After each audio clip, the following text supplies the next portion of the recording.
আজ আমি আপনাদের সাথে ভাগ করে নিচ্ছি আমার খুব পছন্দের একটা ভেজ রোল। এর সাথে আলুটা আমি সিদ্ধ করে নিয়েছিলাম, তারপর আমি রেখেছি কাঁচা লঙ্কা কুচি ও পেঁয়াজ কুচি, তার সাথে রয়েছে কারি পাতা। এদিকে আমি প্রথমেই কড়াইতে তেল দিয়ে দিয়েছি, তাতে দিয়ে দিয়েছি সর্ষে ও জিরে। এবার এতে আমি কারি পাতাগুলো দিয়ে দিচ্ছি।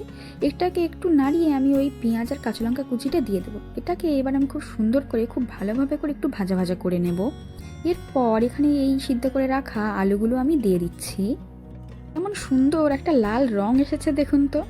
এখন আমি দিয়ে দিচ্ছি লবণ, হলুদ গুঁড়ো, জিরে গুঁড়ো, ধনে গুঁড়ো ও কাশ্মীরি রেড চিলি পাউডার। দিয়ে এটাকে আমি খুব সুন্দর করে এটার সাথে মাখিয়ে নেব। এখন এবার এটাকে আমি দিয়ে দেবো জল। জল দিয়ে এটাকে একটু মাখা মাখা মতো করে নেব, যাতে একটু ডালা ডালাও থাকে আর একটু মাখা মাখা মতো হয়ে যায়। ওটা ভাজার জন্য নর্মালি আটা লেচি নিয়ে নিয়েছি। অন্যদিকে আমাদের তরকারিটা কিন্তু খুব সুন্দরভাবে হয়ে গিয়েছে।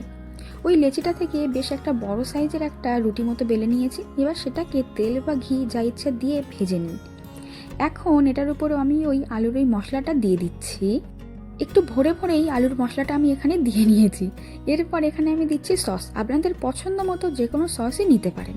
এখন এরপর আমি দিচ্ছি একটু আমচুর পাউডার। এবার এটাকে খুব সুন্দর করে রোল করে নিন।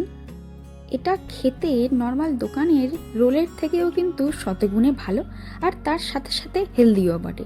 এটা আপনি বাচ্চাদেরও দিতে পারেন। কিয়াও এখানে এটা খুব সুন্দর করে খেয়ে নিচ্ছে।